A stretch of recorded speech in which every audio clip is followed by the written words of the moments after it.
Episode 38. Here we go. This episode comes to you from deep in the heart of Kansas, I think. I actually don't know where we were in Kansas. I just know we were south of Kansas City by about an hour and a half. I say we because this podcast is myself, the one and only John Dudley, and Trevor Thompson, a longtime friend from my old career. We were at the World Turkey Hunting Championships. And I'll just leave it at that. I think we talked about it a little bit. All I can say is after 2 days of hunting turkeys, I know what a turkey decoy looks like. I have no idea what a turkey in the wild looks like. I know there's a lot of people who get very excited about turkey hunting. I personally am going to struggle to be that person. But I digress.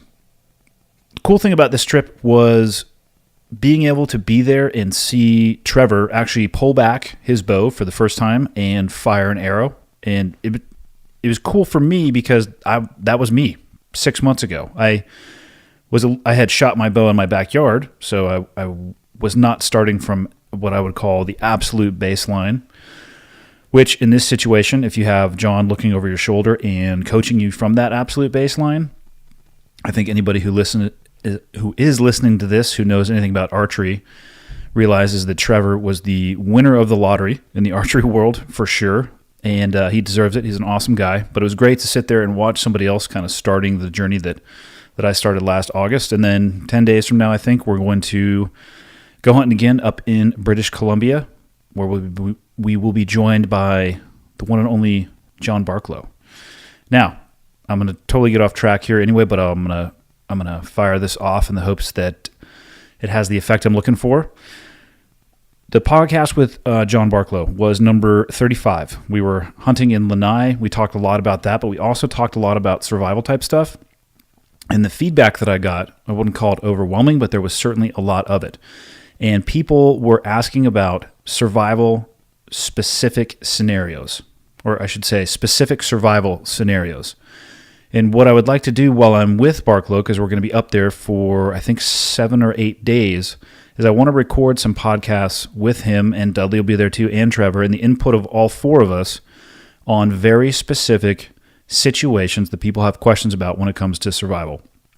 So if you have a question that is specific to survival or hunting or the combination of the two, go to the clearedhotpodcast.com and hit the contact button, write your question in, and then just hit send, and I will do my absolute best. I think the plan is right now to just kind of try to do a podcast every night while we're up there. I'll do the best I can. I'll write them all down, and I'll get him and Dudley and Trevor to chip in where everybody can in their expertise and answer as many of them as possible. Because one thing I personally realized, again, talking to Barklow, is that he is an absolute wealth of knowledge, and it would be a shame not to exploit that, for lack of a better term. But anyway, back to this episode. World Turkey Hunting Championships. We had to take a break halfway through and needed to blow up a car. It's not a big deal. Kind of was just an average Thursday in Kansas probably. And that's about it. This one's going to be hunting-centric, bow-centric. I often get asked, where should people start, both on equipment and on shooting? And I remembered to actually ask Dudley this on the podcast itself, talking about what he did with Trevor with both his equipment and the shooting instruction that he gave him. So hopefully he can answer those questions for people, because I am not the person to answer them. That would fall to Dud. So here you go. Episode number 38. Hope you enjoy it. Okay, got the red smoke. Gun run, north and south, west of the smoke, west of the smoke. Okay, copy. West of the smoke. I'm looking at danger close now. Come on with it, baby. Give it to me. I need it. You're cleared hot. Copy, cleared hot. I think every bow hunter on the planet hates your guts right now. You've been cleared hot on way too many hunts this year. I've completely lost track. It all started out with, I want to get this guy on one hunt, so I know he started out right. Next thing you know, we're like, what should we do next month? I was going to say, so we shouldn't talk about May? Yeah. Actually, what is May, that, 10 days away? Yeah, 2 weeks 10 from now. days away. 10 days away. I'm going to be honest. I don't know if I'm going to call what we did the last day and a half hunting. No. For you guys, it was. No, it wasn't. I saw the inside of a blind I heard finally a turkey gobble today in the distance. I've not seen one in the wild. I assume they look like the decoys. We were mostly just looking. Well, that I would say is a lot of hunting, but at least you're moving around. In my experience, that was pretty bad just to sit there and watch the wind. Oh yeah, yeah. That's what gets really tough for Western hunters to come and whitetail hunt because they're not used to sitting, waiting. And I talked to Trevor. I said, Andy's already a little bit itchy to start running around and doing things already. I said he's had like too many fun action-packed hunts. Yes. Where you're mobile and stuff. And I told him I said he needs to think of it like his old job where you might need to sit and wait a little while till that shot opportunity comes in. But I know it's probably funner when you get to kick down doors and run past propane tanks that are on fire. I mean, though, the difference being I could call up and say, hey, can you guys send a predator over there and look down and find me a heat source? I knew it was around me. Tell me where the thing is. Yeah, this was sitting in the blind and like having my head down and looking up, and there's a cow with his head in the blind. that was that experience that I had. It was certainly a change of pace. Mm-hmm. I would have liked to have seen their behavior, the puffing up that you guys are talking about, and you showed me some videos. Obviously, we were talking about shot placement when we were at house, but I would have liked to see a tom just kick the crap out of a decoy, like you guys said it had happened. Oh yeah, well you would have too. But the thing with hunting is, this is exactly what you experienced that first time you went to Utah elk hunting, and you were describing that to me. I thought, Jesus, I've never experienced anything like what you're describing to me. You're like, it was insane. And I was sitting there thinking like, where the heck was this place? I've never had nothing like this. And then you went back a few weeks later and you're like, dude, this is like a ghost town. Yeah. And that's what we experienced here. Yeah. Turkeys, their breeding is in the spring. They need warm weather. They need warm weather for being on their nests and, having their hatchings. And when it's really cold, they're still tight in groups. They're not really as responsive to calling. It's a lot like people that go elk hunting and they think that first week of September is, they got to be in rut, and all of a sudden nothing's talking back. Talking back. And then all of a sudden the next group of hunters that might come into a place and they're hunting those next 6 days, they're like, man, you couldn't even sleep at night. They're bugling so loud. And we're on the verge right now of having really good turkey hunting conditions. We're in the right spot. The birds are here, but our conditions sucked. Wind couldn't be worse for hunting, and we had 30-mile-an-hour winds yesterday. Yep. It was also 30-something degrees cooler than average. So we've had the elements stacked against us, and at least with this particular hunt, which I'm still happy that I did it. It's not quite like turkey hunting where I told you, I said, we're almost doing a turkey hunt where you're not able to do any recon, and yet you're totally pinned down to just say to someone, yeah, I've seen a turkey over there before, because we have blind draws for the property that we were getting to hunt for this championship. So it's not like we were able to call around and find someone that said, yeah, I've got a bunch of birds that are roosting on this ridge and they like to head down the hill at the first light, where we could at least have a starting point. You might as well just describe what it is we're actually doing here, since you alluded to it a little bit. Yeah, I mean, because people are like, what are you talking about? You don't know how to hunt turkeys? I thought you'd cover it in the lead-in. I probably will, but I might forget too. So yeah, don't double do it. I know. Let's just say we have constrictions. Okay. To what we can do. We're at a wild turkey championship, the World Turkey Championship. Yeah, which Kansas. All of us were invited here by Traeger, mainly to come in and get to experience these hunts with some outdoor writers and some publication specialists. So it was really cool. We got to meet some new friends. We got to meet some awesome new people. But we also came into this championship, which I actually underestimated. I've never done anything like. I've never hunted for like a competition. But this place is, I think first place was like $25,000. My jaw hit the floor a little bit. $25,000 for first, $15,000. Everyone got huge prize packs, amazing food. all the time, but I was never here to win this thing. I wanted to be here with my buddies. I mean, we're all DQ'd. Yeah, all of us. We're all both DQ'd teams. because there's so many rules that went with this. All of us were kind of just daydreaming during the rules of the competition, and we ended up yesterday following all the rules for about a day, and then we said screw it, and we all just hung out together today. The second we opened the car door because we had no cameraman. Oh yeah, that's right. We're immediately disqualified because you have to get every kill on film so that you're able to show that you shot it on the property you drew. That in you addition did it legally. to the, what do they call that guy who's with you? A regulator. He has to see it also. Yep. But with that much money on the line, though, I can see why they do that. Yeah. At first, when they were talking about it before they discussed the prize purse, it seemed a little silly. Well, I just was like, what? I mean, are these things like albino turkeys? Like, what's going on here? And as soon as he said $25,000, I said, okay, I understand now why this is so serious. Yeah. Because I'd be pissed. Mm-hmm. Because what do you think the margin for first and second place is? I don't know. They're literally measuring hair.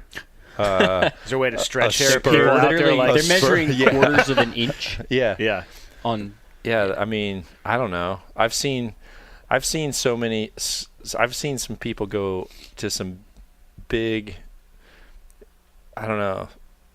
I've seen people go to some big ways to cheat to win an archery competition. I don't even know how to describe it. I've seen people do creative. some of the dumbest things to win like a $2 trophy. And I'm just sitting there thinking, oh my gosh, you've spent more time thinking about how to cheat this thing than if you would have just practiced an extra 2 hours. You probably could have won the dumb thing.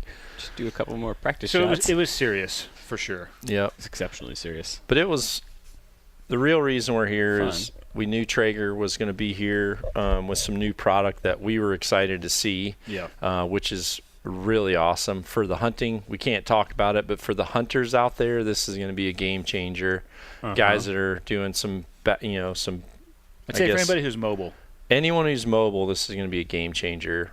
Super cool, especially off-roaders, hunters, everybody. Especially if you're a Traeger fan. And then the other thing was Trevor's going to be coming on his first hunt now. Our circle of new archery friends is getting bigger every month. So got a couple Trevor's more in the queue. Yeah, and we've got some in queue. So Trevor's going to be going on a bear hunt with us in 2 weeks. So I really wanted to find time where we could get together and all do some shooting. Even him getting out here and being able to move around a little bit with turkeys. Yesterday when he followed us around some, and I was able to just talk about things that I would do if we were up in BC. Yeah, like I said, or bear. I said, in BC it'll look a lot like this. If we spotted a bear there, step one's going to be, what's the wind doing? Yep. Here's the wind. Okay.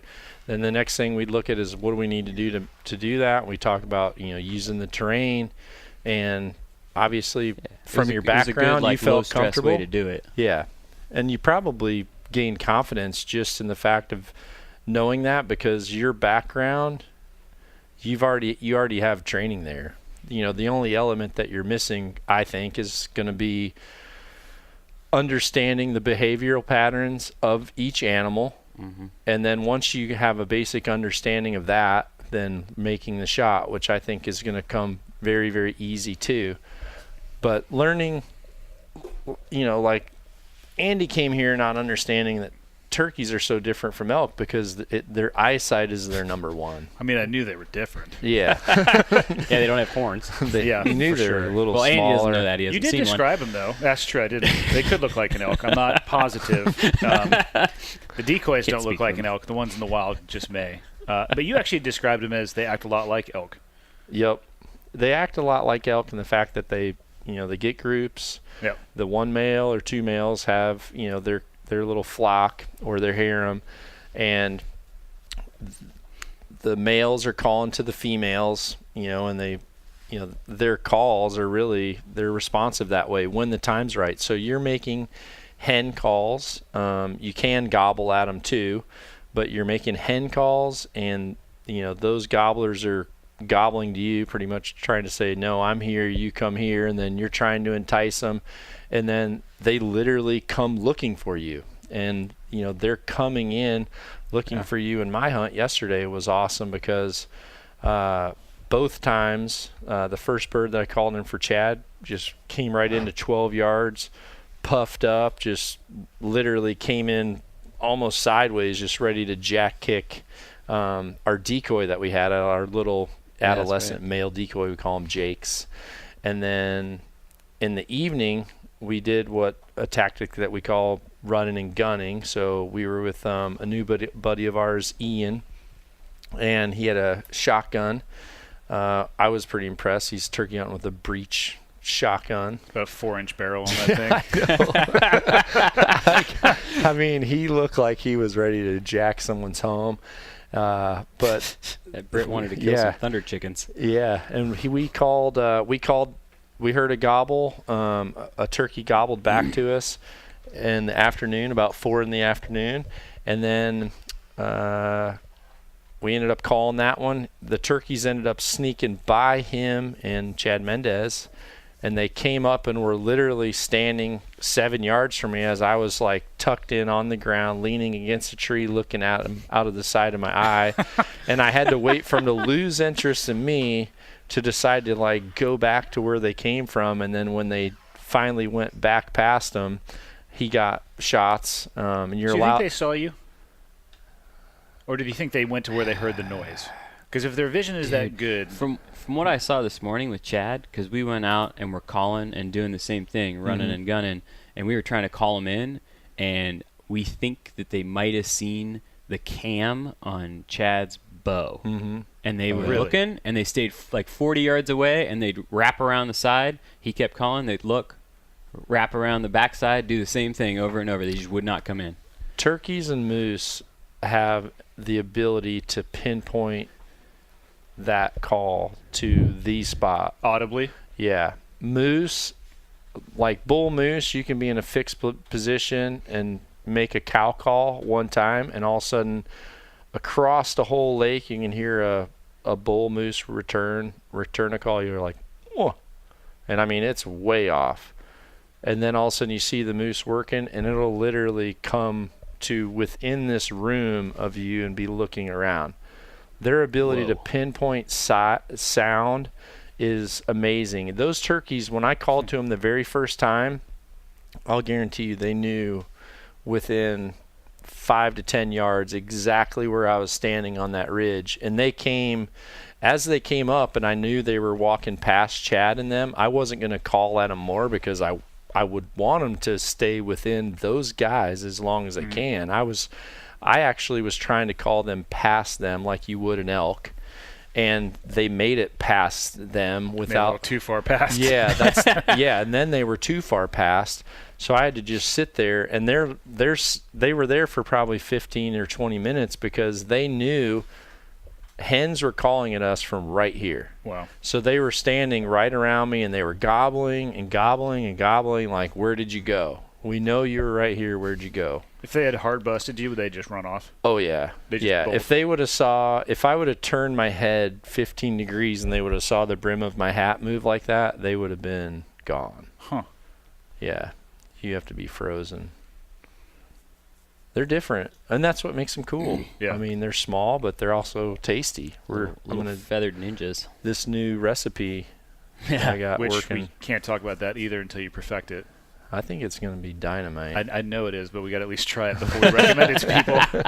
I know it's going to be good, but I think we should at least take one bite of it before we say, yes, this is awesome, here's the recipe. All right.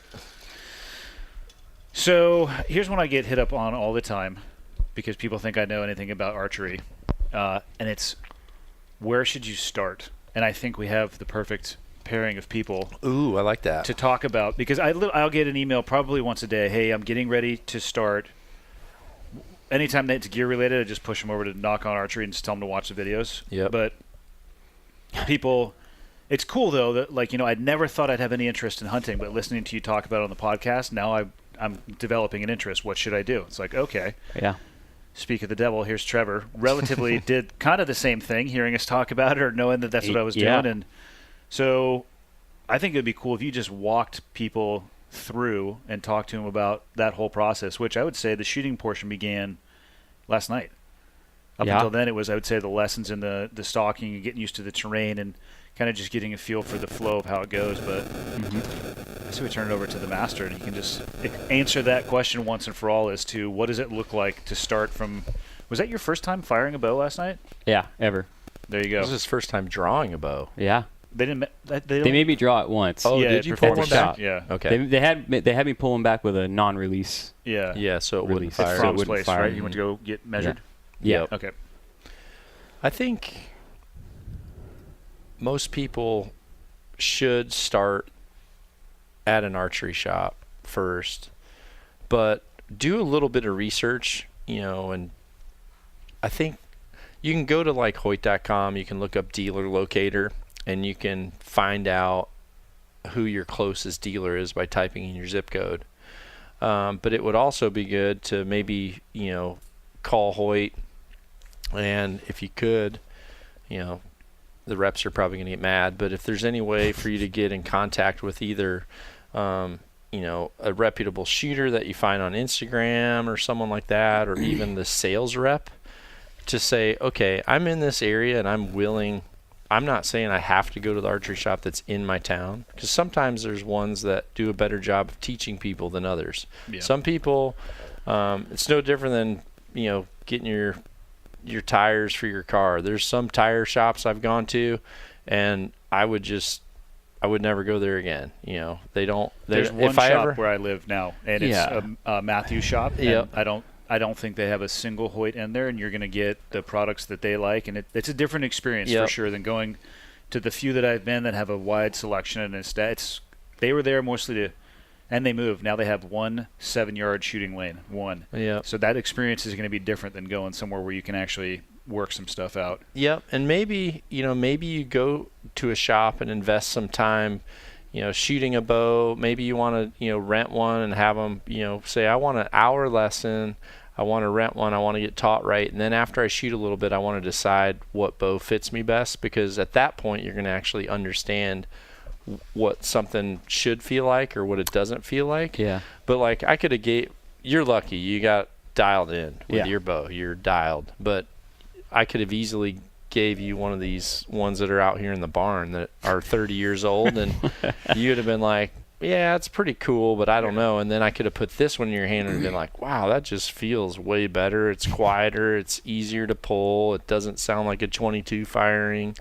So doesn't have a whisker biscuit. Yeah, I think I've seen those. I think start out with finding a shop where you know that they're willing to give you some lessons, and invest some time in that. Don't feel like you should just go buy a bow and then go home and start watching videos right away to learn. Trying to find the right person to mentor you, at least if it's an hour, is going to make a world of difference. And Andy and I have seen that in learning a whole bunch of skills, shooting, driving, whatever the case may be, skydiving, base jumping. They think, I just logged 4 hours on YouTube. I'm basically an expert. I got it. It's like, boy. But you can learn a lot. You can have some knowledge, but that doesn't teach you what it feels like to fly in a wingsuit. I mean, you can understand, like, speed is important. You need to maintain your speed. You can flare and deploy your parachute. That doesn't mean that if I give you my parachute, my wingsuit, you're going to be successful. You're going to figure that out. That's the gap. I mean, so what does somebody do?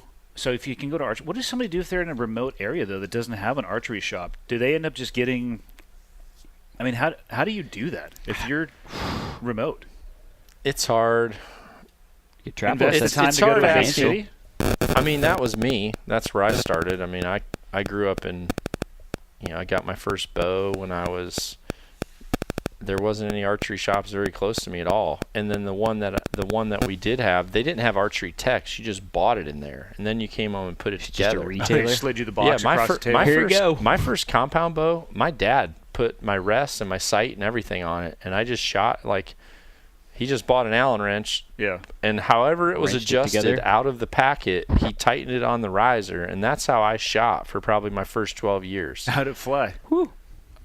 I don't know. I say you didn't paper tune it? Yeah, no, exactly. I'm joking. Yeah, I have no idea. For me, all I just did was go out and shoot. I just like shooting, and I hoped that I could find all my arrows when I missed the target. And to me, there was no measurement, so I didn't understand. There was no metric to. Right, there was no metric. I just knew that I really found fun in pulling this back, watching this thing fly through the air, and when it hit the middle, I was like, boom. So you were able to find success even that way, though, like out of the box. Probably, let's just assume it wasn't set up completely. Not that it wasn't set up, but it could have been tuned or improved. But you still found success. Oh yeah. So it can happen. So if you can't have an archery shop, I would say, dude, invest the time in a family trip. Go to a destination location, get hooked up. But if you can't, buy an Allen wrench. This is Dudley's advice, and a bow, and you're good. Well, I mean, listening to a podcast, watching videos, like there are resources out there for people that don't suck. I tell you what, though, there's help. gaps in experience in those that's videos. The problem. Yeah. But is it better to try and find something, especially if they're in a remote area and have no other resource? Your series on putting together a bow, that is huge. That is huge. And I don't want to say that coming off cocky, but no, I watched the whole hashtags. Yeah, I watched the whole thing. And for people who know what I'm talking about, there's a series on the Knock on Archery YouTube channel that basically goes, hey, I just got this bow. I have access to a press because they're going to need to at least have some way to work on the bow. And you can go from box to tuning to, there's arrows on there as well, right? Oh, yeah. Yes. Yeah, I've got a knocked and ready to rock segment, which is the entire bow build. And then I have a knocked and ready to rock segment that is the entire how to build your arrows, start to finish.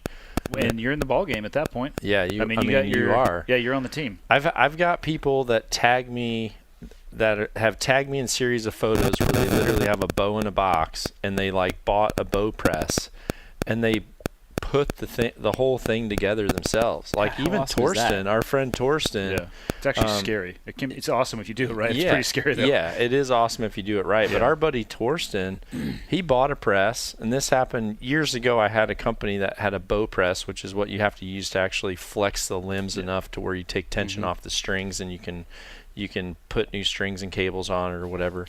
But I found a company that was trying to close out a model of bow press that I really, really like.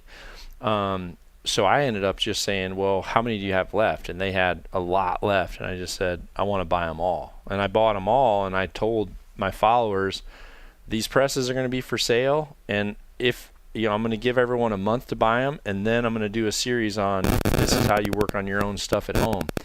And the amount of people that tag me that are like, check this out, and they'll have a picture of their bow in the box, and then their steps of them literally watching the series and like doing it at the same time, which it is very technical. And I do want to say 80%, or it's not a real number, but I would say 80% of the shops out there could definitely get people doing archery the right way, and you're having a good time and it's safe. But there are, some people are passionate about, I want to learn the right way, and I want good equipment. I want to know it's right. And what happens is when you go to the shops that aren't necessarily putting the time and care into that, then what happens is when you go and you watch that series or you watch some of those things from a reputable source, you end up saying, wait a minute, mine doesn't look like that. Actually, mine looks kind of like crap. There's probably people that, go and buy, there's probably people that watch tactical gun things on, how to do tactical maneuvers. There's probably guys that teach it that are very good, and there's probably guys that have the most YouTube watches that are probably terrible. That's the majority of tactical shooting instructors are. Perhaps I'll put some of those links on this podcast episode as well, just actually, for your can we entertainment please do that? people. Yes, that'd be hilarious. Yeah, we can aggregate some information. And okay. I got stuff. Yeah. Okay. So we covered, or you covered, sourcing the equipment, but where I think, from an outside perspective, just watching you interact with Trevor, who had never fired an arrow last night, to again this morning and this afternoon he's shooting. If you could talk to him or talk through that progression that you started with, because that's okay, cool, I got a bow, what the hell do I do now? Well, the best series out there, technology, it doesn't look like it's from Earth. It's funny because one of the guys that's here with us, Tyler, which is a mutual friend of all of ours now. Yeah. Tyler was in your position exactly 13 months ago. He had never shot a bow, ever. And he was coming with me. He wanted to come to Oklahoma to be part of a hog hunt that I was doing with some of my UFC buddies. And he said, I'd really like to, I've been wanting to bow hunt. I want to do it, but I've always wanted to learn the right way. So I just pretty much said, I'll build the bow. I'll have it ready. You come in one day before we leave for the hunt. And literally we started exactly like I started with you. Started, here's a release aid. You hold it in your hand. This is what lets the string go. And then it's a video that literally walks through what we've done in the last 13 hours, you and I. And it's Archery 101. It's on the Knock on Archery YouTube channel, and it's with Tyler. And it's literally me in the range. We filmed, it's about, I think it's an hour long, and it's literally like, here's a string, here's a release. And then there's also Archery 102, which is with Tyler, and it's when I actually hand him the bow and say, okay, here's the bow. And he's looking at it like, okay. And I'm like, okay, you're going to pull it. Which end of this? Yep. Exactly. How does this work? You're going to pull it for the first time. Here's what it's going to feel like. So if nothing else, you could watch 102 or 101 and 102, and you could have I think it would be very good homework before you go into a shop to understand some things. But a big part of what I do, I can and totally see that really being how all of beneficial us to somebody. met, is because I really try to put information out there that lets people learn techniques that are proven from my experience. I'm 100% not really trying to sell anybody anything. All my information is free. I was going to say, you don't charge for the Yeah, videos. So. my information is free. So I try to teach things, and most of my subjects and videos come from when I work with new people, and all of a sudden a problem might arise where they're like, I really feel this. And what do I do about that? And then I'm solving, yep, that's a subject I need to talk about. I've got a fix for it, but it might be something I know I hadn't done a video about it. So I put that out there, and those are literally things that Rogan found. And then obviously Rogan reached out to me on Twitter. And then is that how that started? He called me out on Twitter, and I've got a Twitter account, but I don't really like Twitter. So you saw like 8 months later? No, what is this? Actually, I didn't see it for a while, and then someone texted me and said, dude, are you going to answer Joe Rogan on Twitter? And I said, what? And they said, he's asking you. So like, he wants you to contact him. Yeah.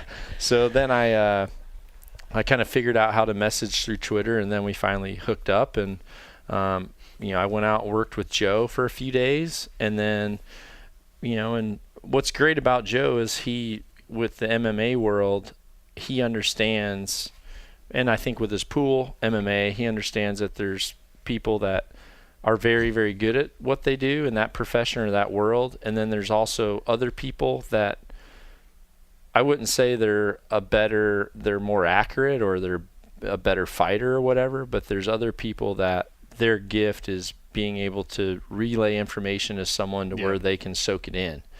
And I feel like that's something that I'm comfortable with. I'm comfortable watching someone shoot or giving information, and then I'm also very comfortable sharing it to the world, which a lot of pros that are still competing, they're forced into, they have to like talk about stuff because they want some attention too. Yeah. But for the longest time, it was hard to get information out of people that were, especially me. I was a competitor, so they're like, I'm not going to, if I talk about how to tune this particular arrow shaft perfectly, then if Dudley hears about it or this guy hears about it, I'm going to end up being in a match with that guy. Yeah.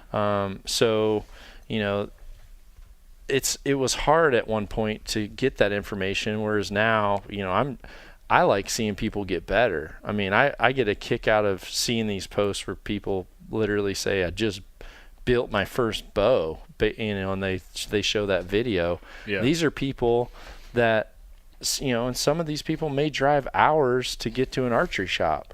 Whereas when you finally learn that stuff, in the amount of time you're driving in that shop and waiting around, you're able to do that yourself. And then you're able to spend more time practicing. So they want us to go blow something up. That's what Tyler was saying. It's time to make the car explode. Oh, One of the activities here at the turkey hunt is we're going to blow a vehicle up. It's pretty normal for a turkey hunt, I believe. Standard. You should expect it if you travel around to hunt turkey. if we don't get a shock gobble at 30, the end of this. I don't know how many. I don't even know. All I know is we're in Kansas. Yesterday on the property we drew, I came across for sure an old meth lab. Yep. I mean, no doubt about it. Yeah. I walked by it, kind of like looking in the curtains that were half melted off the window, thinking, is someone still in there? Like looking at me, is there two barrels like pointing out the screen at me? And then What was left of a fire on a car door. yeah, so I go from that to now. Today I'm out trying to focus on teaching you how to shoot a bow for the first time. Meanwhile, guys are mixing 30 pounds of tannerite with. Meanwhile, they're running a handsaw next to 5 gallons of gas. And we're Next to a grilling trigger. steaks. And we're 5 feet grilling away. steaks, and then there's a bunch of old propane tanks next to the side-by-side. It's like, what in the hell is going on around here? Definitely not OSHA approved. So I was wearing anyway, my that safety leads belt. into we'll get back. We can hit always pause. come back. Yeah. We're gonna Pause. pause. We're gonna blow up a car, and then we're gonna come back. We'll let you No know how big it deal. is. All right, we're back. Okay. Oh, got to close the door. Oh, closing the door. That's Closing okay. the door. We can still say how much of a circus that was. Yeah, while the time passed, Andy just took a Volkswagen Jetta, and now it officially could possibly be put back together as a go-kart.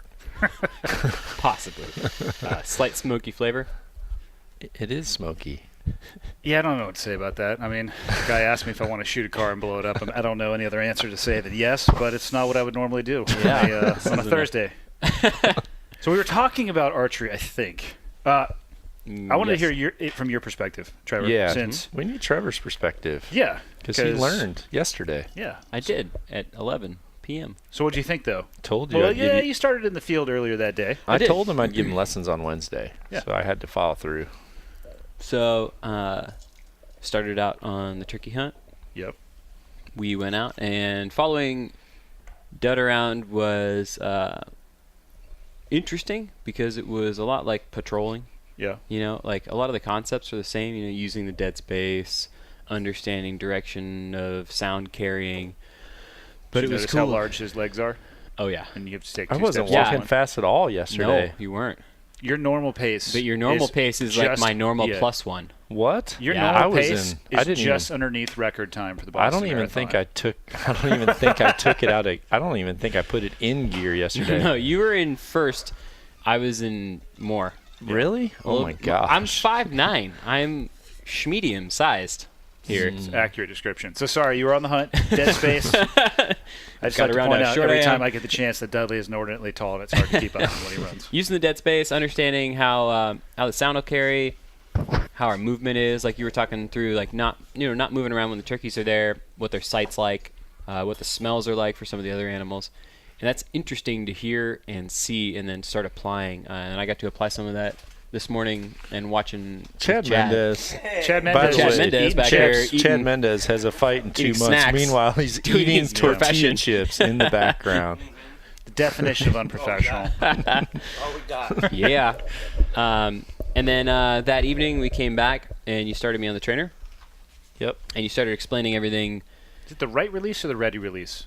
It's the right release. The I always mess knock-on that one right up. release. Knock on right release with So the mini How would you silverback. describe it if you related it to a gun hunter or to a shooter? Do shooters have just It's like a dry, it's simulators? like a dry I was fire going to say mag. dry firing. You just don't give them bullets, and they just go Yeah, through. you They'll dry rack fire. the bolt slowly. Like, Now they have cheek dry weld. fire mags. do they really? Yeah, that are like poundage out. Huh. It's interesting. So cheek welds, sights, squeeze. Yeah. Do it so, again. so for any rifle shooters out there, people that shoot pistol, it was essentially Dad gave me a neutral, like a totally dead weapon, something that won't shoot. It's just a string, and it was just to practice the mechanics, the form of where your body is, where your body should be, and how the release is going to feel in an approximation.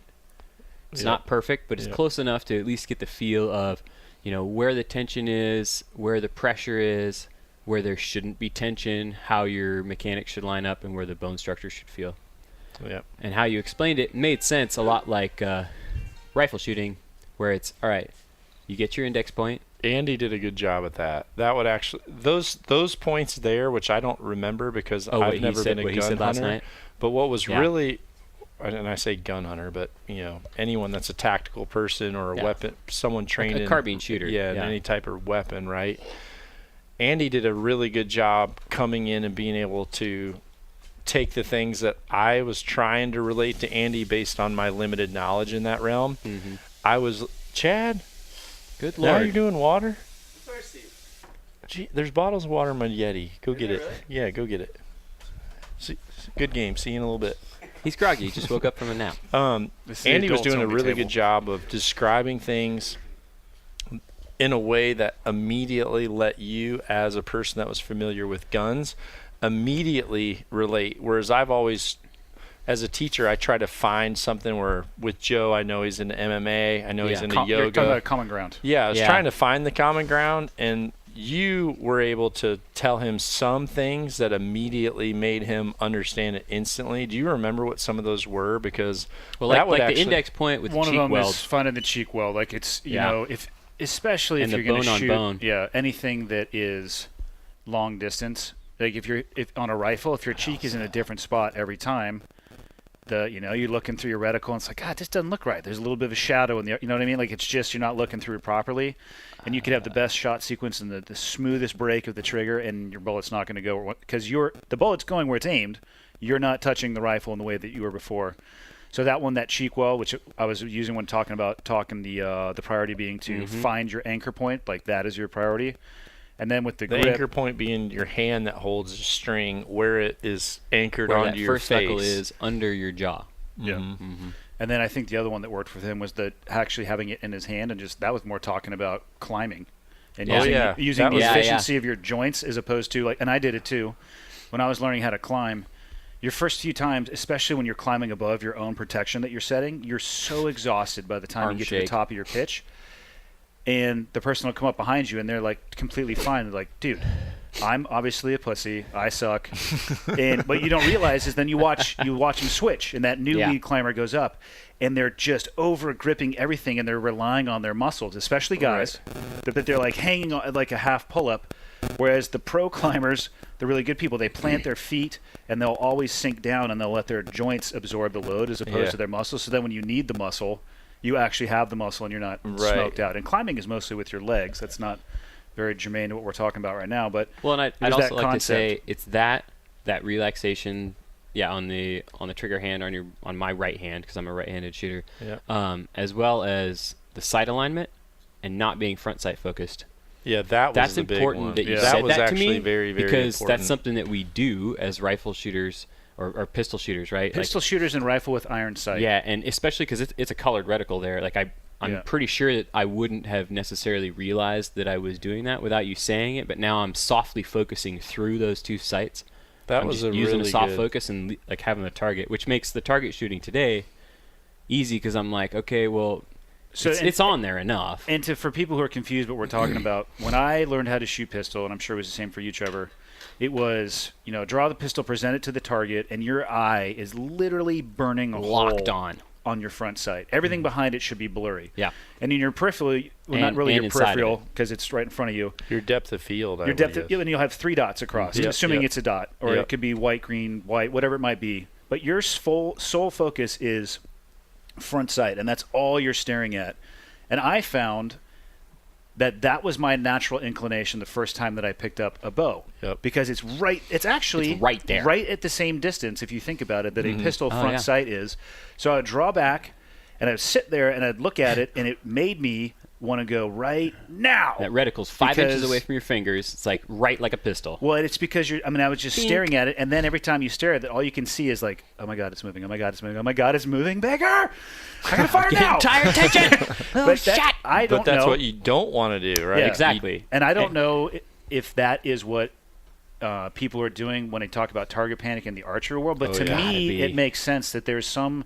That is the thing right there. That is the thing. When you taught me at your house, and I'm glad you said it because now, granted, I have a background in and I'm teaching combat rifle and pistol now, so I can understand just eliminating that out of my mind. Like, okay, just don't even worry about the damn thing, because if it's there, centered up, and by center, like in quotations, it's basically centered between the peep sight and that actual sight.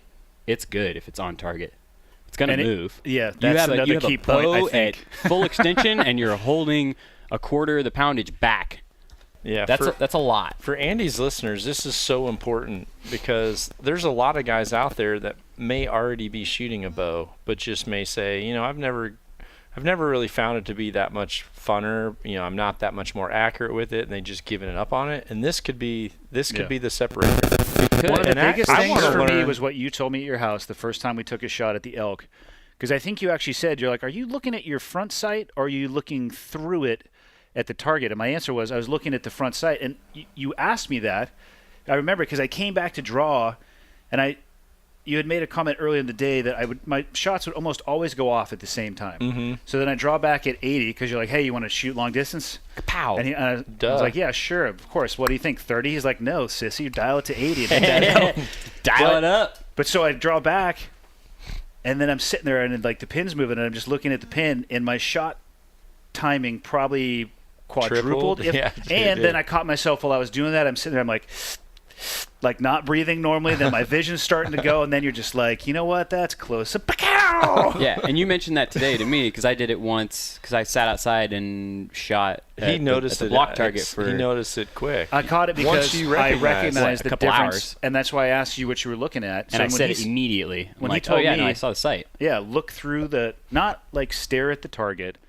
I would describe it for me. I have a soft focus on both. Yeah, it's a soft focus. And what I've noticed that is it mentally or emotionally or whatever it is calms me down because I can see that the pin's moving, but I'm not really worrying about it because I know it's moving where it needs to be. And then I literally try to shut that off, and I try to think of and focus on that one particular muscle in my back and just pull. And I've actually found some of the times where if you would have asked me where that arrow go, I'd be like, that thing broke a little bit to the left. Freaking bullseye. Yeah. It's almost more important. Again, take everything I say with a grain of salt. But I find it's almost like, for me, if I can get that shot to break, it's almost like the arrow is like a little heat seeker. Even if it, to me, in my eye, I'm like, God damn it, that was low right. I'll pull up the binos and talk to my neighbor like, I meant to say X. That's what I was talking about. Yeah, well, that tracks from last night into today. Like, what you had me doing, going from the string, initially felt foreign and alien. Like, I'm either really holding a lot or it's just snapping immediately or not holding enough. And I'm like, pull, because I wasn't preloading it and holding it where it needed to be. And then once you handed the bow over, it was the same thing. Letting up on the safety and, kapow, immediately out there.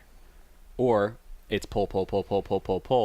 But as you were talking me through everything that's going on, like having the correct bone on my left support hand and keeping that relaxed, which is going to be something I'm going to have to think about all the time. No Vulcan choke. And we're talking about the actual hand grip position on the bow handle itself.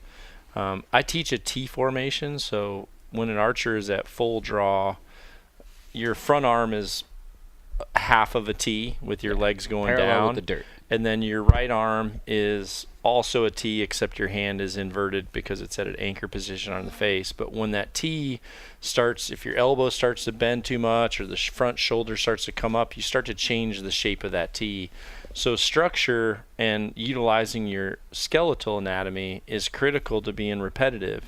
And when you are relying on muscle, either in your hand by holding the grip, what happened is when you were tense and you were not really sure how archery should feel, you were tense, and then as you get more relaxed with it and comfortable and you lighten your position or your grip, you start to change the pressures on the bow itself, and it's no different than a gun. If some days you shoot with full tension, if you have a pistol grip and you're just locked on that thing like a rock and torquing it versus the next time when you're have control of it but you're not overly tight, I think you just get two completely different results. Yeah, and it was good. And the reason I came to Dud was through Andy, like knowing your background and how much you had done that kind of teaching, like being able to convey the information in a way that made sense and was correct with all of the experience and the background. And we did that for years, like learning how to learn. Like I'm not gonna. There's nothing worse I'm not than gonna going to shortchange somebody. myself and go to somebody who's gonna bullshit me. Not or worse than that is somebody who's actually really, really, really good, but couldn't teach yeah. to save their Couldn't life. tell you. They are had so no good, clue and what how to they do do it. works for them, but they literally cannot improve somebody else. That to me is I would rather be bullshitted Yeah. than Yeah. watch somebody who is amazing and like Struggle. are we talking the same language like Spreckens the archery like Yeah. or whatever it may, but that to me is more frustrating. I would agree. As Yeah. far as teaching goes, your ability to convey a point it's ridiculous. And that's at why times. I you know, want to like, take a tactical class with you because I think Yeah, if I did should. that, I think my teaching would be instantly better. especially for because people I who don't had have guns. you'd that be able background. to convey you'd be terminology. Able to, you'd be able Yep. to understand the terminology and be Yep. able to say this feels like it, even if it's only the one time. At least Yeah. you'd be able to say this feels like this does this, because a lot of the shooting we're doing now is so relaxed and so stood up and so efficient because it's muscular efficiency is what you're going after. You know, like bow hunting can be the same. If you're at draw. Yeah. Do you want to be fighting that thing, or do you want to be relaxed and be able to hold it and move around and get to the target you're going to be firing at?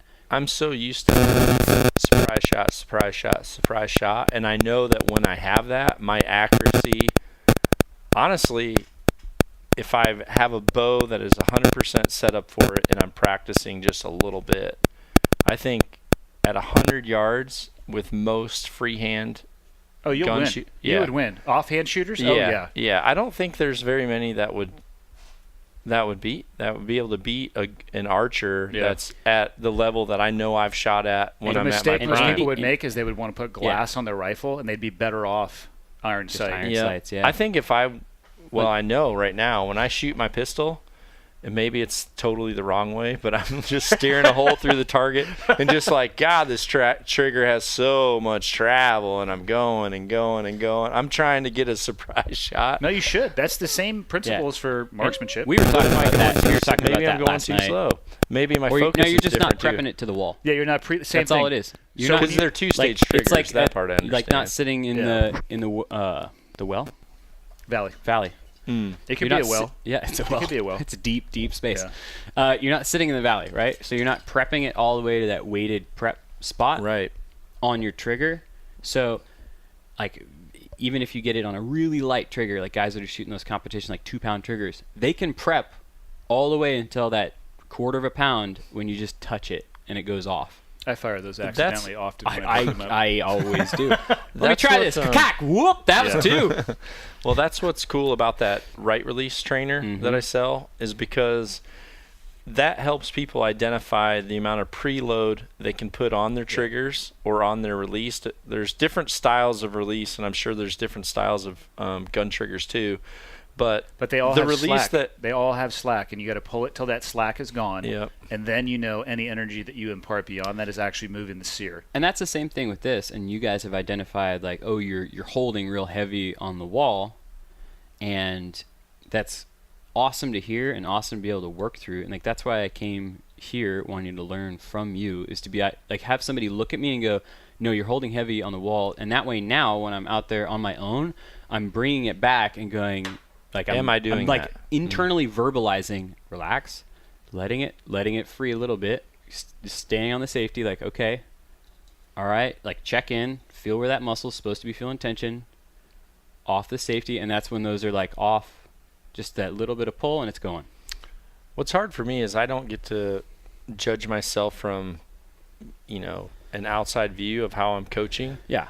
But one thing that I feel like I do as a coach that really helps me, I don't know, I think it helps me get the people to do what I'm wanting, is I'm able to identify what a lot of people are thinking because I can see it happening before it happens.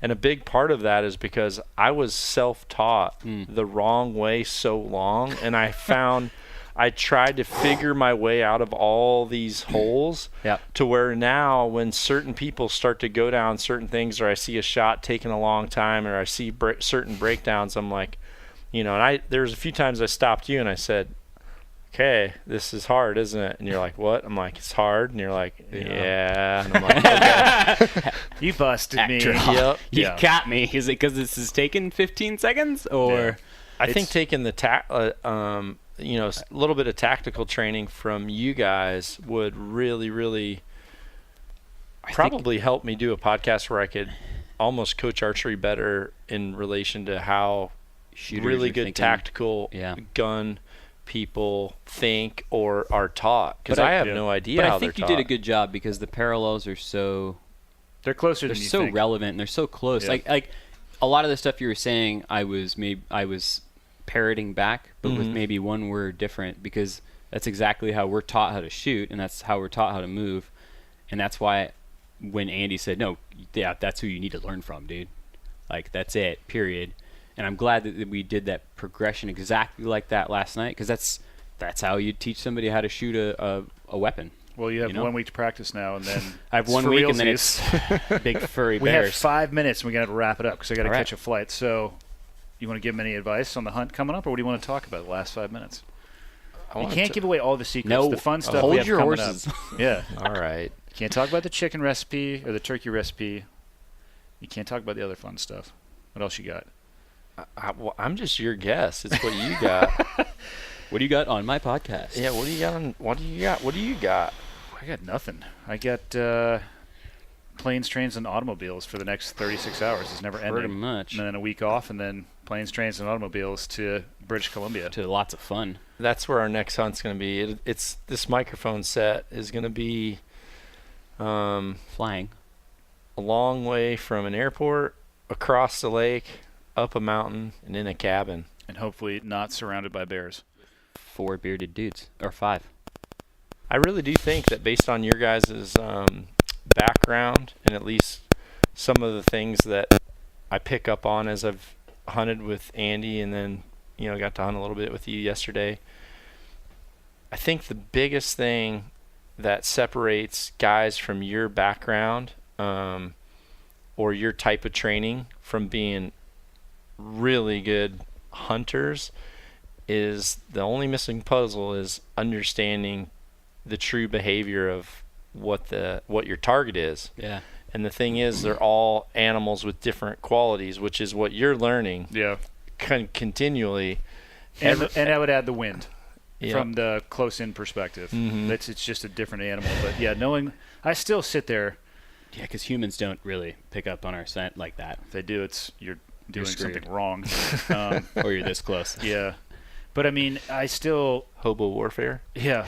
I think there's a video of that was made. The guy got put in jail for it, doing it in New York. But I'm actually pretty sure that video existed. But yeah, I still like for me, and you'll experience this, like the dossier of, I just feel better about it, but like I'm interested to hunt elk again later in the year. And okay, this is what I saw last time. Are they going to do that same behavior? This is what they can see. Yeah. This is what they can smell. Can I get away with moving right now? Should I crawl? You know what I mean? That's all that stuff is.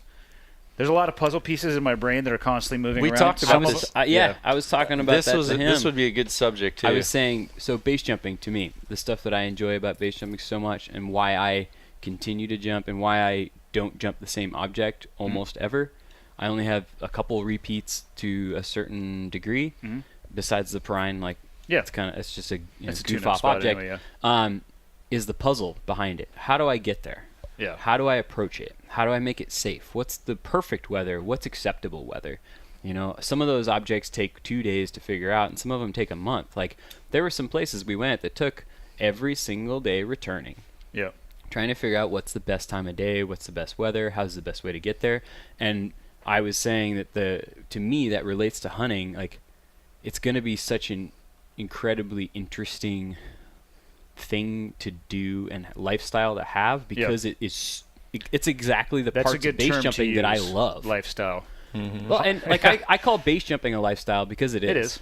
It's Yeah. you're making I a would agree with choice that. with your entire life. Yeah.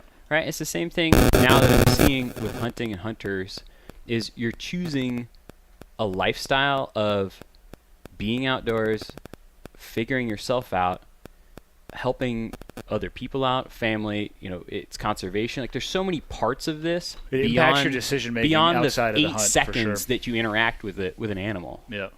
See, what I said was, even though now turkeys see good, they don't smell, but they hear good.